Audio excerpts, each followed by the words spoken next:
the start of the year, everybody's working on their body, but we can't forget about our well-being. Etiquette coach Diane Gottsman returns with a few tips to help us out. And I like some of these tips. Thanks for coming in. Thanks for having me. So quit making excuses for frenemies. I like this. And you know what a frenemy is. It's a friend that's not necessarily that nice.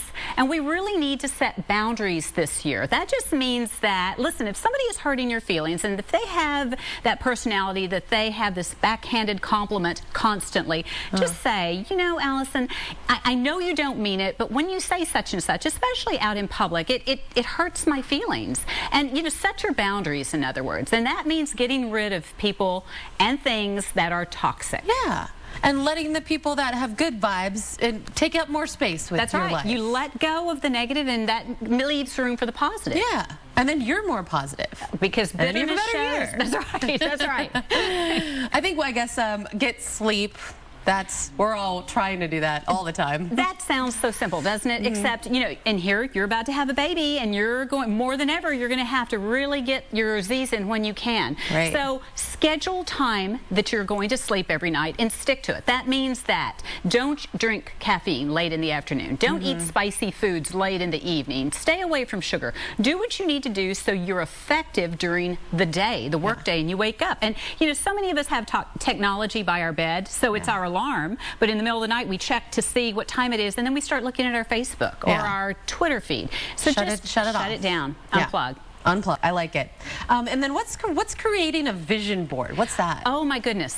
A vision board is anything you want it to be. It could be a cork board, it could be your calendar, it could be a Pinterest page. Kind of like you did in high school when you'd put all of those cut images out from magazines. A collage. But you know, anything that inspires you, that you decide, you know, for 2015, where you want to go.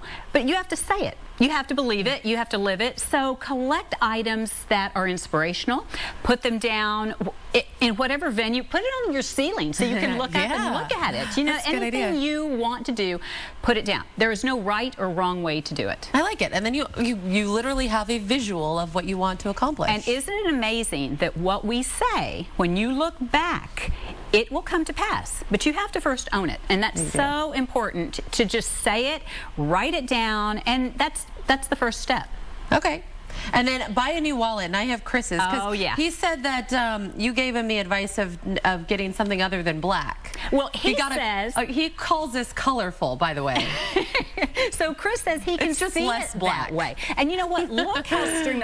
I wanted to really call him out, but I can't. Look how perfect it is. It's kind of thick, though. He's got a lot of card stuff in there. Well, he's got a lot of money in here. I'm just saying. Well, we can remove that. But you know, he has his ID, he has a couple of credit cards, some bills, and that's it. You know, he doesn't have fortune cookie little tags, he doesn't have receipts, and I think it's really important to streamline, because when you streamline our purse, our makeup bag, you know, if you look at my makeup bag, you were talking earlier about brushes and blushes. I have a sponge in there probably that's way overdue because we don't pull it out. Right. So just declutter, and it really declutters your life. You're not digging around, and it just feels better. And again, these are tiny, small steps. There's no right or wrong. You know, you just, if you don't do it today, do it tomorrow. Just get it done. But it's small, but it makes you feel so much better and more accomplished. You just feel more organized. You feel empowered. Yeah, it's true. And I just find, like, just dumping out my makeup bag sometimes and putting stuff back. You end up... Here's mine. Yours is much more put together than mine is. Bad sponge, Chris. I'm just saying. Okay, we're running out of time, but let's get to the last one. Redefine success. I like the way that sounds. So many people think success is all about money. And it's great to have money, and it's great to be able to support yourself, and that is our goal.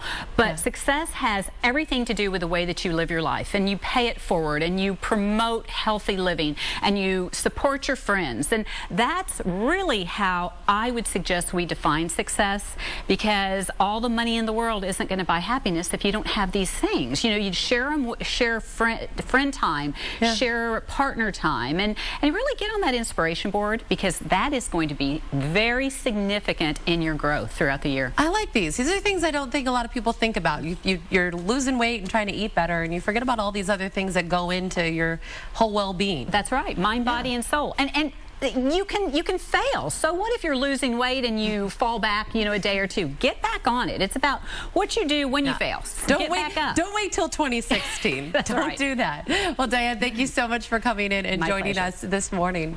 And for more information, there's a look. You can head to DianeGottsman.com. You're on Facebook. You're on Twitter. You're on the web. You're everywhere. Easy to find you. Easy to find. Easy to find. Pinterest. Go to the Pinterest. Oh, and Pinterest. Yeah. And Pinterest too. See? I knew it.